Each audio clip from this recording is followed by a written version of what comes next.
Okay, so in the earlier video, I have shown the complete step-by-step procedure to how to solve a general 2 degree of freedom system, how to make the equations of motion, put the condition of normal mode oscillation, get the equation, get the values of omega square. So these are the step-by-step. So first you need to find the omega square, then you find the square root of it. So to get the frequency, you substitute back the frequency values to get the value of R1 and R2, that is the ratio of amplitudes.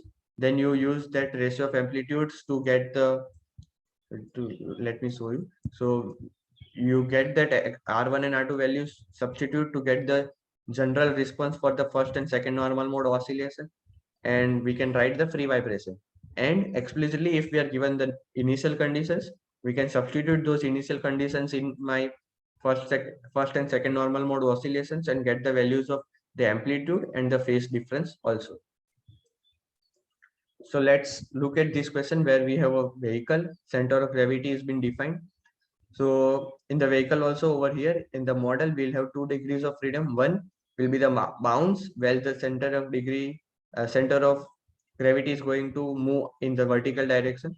And the second is pitch, in which the center of gravity remains the same, but the vehicle is going to have a pitch motion. In that is the technical term. So that rotation is called pitch when it is going to have a rotation about that axis, that is the horizontal axis. Now let's come to the representation. So Kf and Kr are the two stiffness of the wheel or the tires. So Kf is the front and rear center of gravity. We are assuming two lengths L1, L2. So we are writing the equation of motion. This is the same equation of motion which we got for the condition of lathe or lathe modeling also. So just that we have replaced K1 and K2 with Kf and Kr. And now the first step will be to put the normal mode condition, that is x is equal to capital X cos omega t plus phi and theta is equal to theta naught cos omega t plus phi. So we got that and get the equation in terms of this, where we have k minus m omega square into x theta is equal to 0. So we got that form. Now we can split this, but we need not split this again to see that equation is in terms of k separately and omega and mass separately, stiffness and mass matrix. We need to just directly put this is equal to 0. The determinant is equal to 0.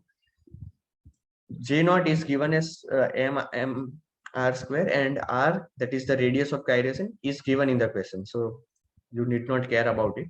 So we have got the omega square values after putting determinant is equal to 0.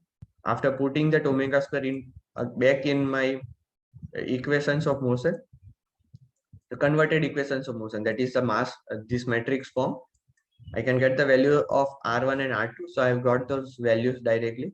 So this will hold good when the system is in harmonic vibration and not in the free vibration. So whenever system is vibrating in the first normal mode oscillation, this ratio will always be equal to this. And when it is vibrating in the second normal mode, this ratio is always hold good. That is, it is always correct. Now we can look at another question which is having two coupled mass and a spring is over here. So these are oscillations happening of the pendulum. So for one of the mass, let's look at the force free body diagram. So we have the force from the spring, we have the mg, and we have a restoring force. So that is, restoring force is the inertia. So here's the second Newton's second law equations for first mass and second mass. So the only change will be the negative is supporting over here, so that will be positive. We will substitute normal mode conditions theta 1 and theta 2 and we'll get the response. So I have not done this.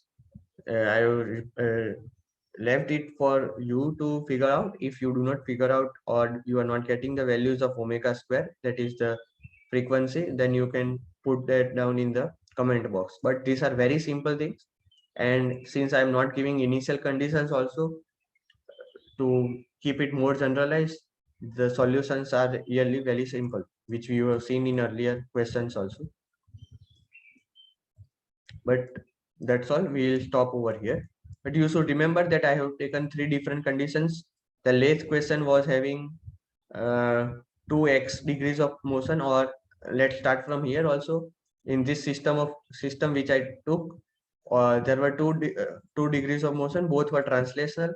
Then I took another question which was having 1 translational and 1 rotational degree of freedom. In the last question which I showed, we have 2 rotational degrees of motion. So I got all the 3 flavors or the combination of degrees of freedom which we can have.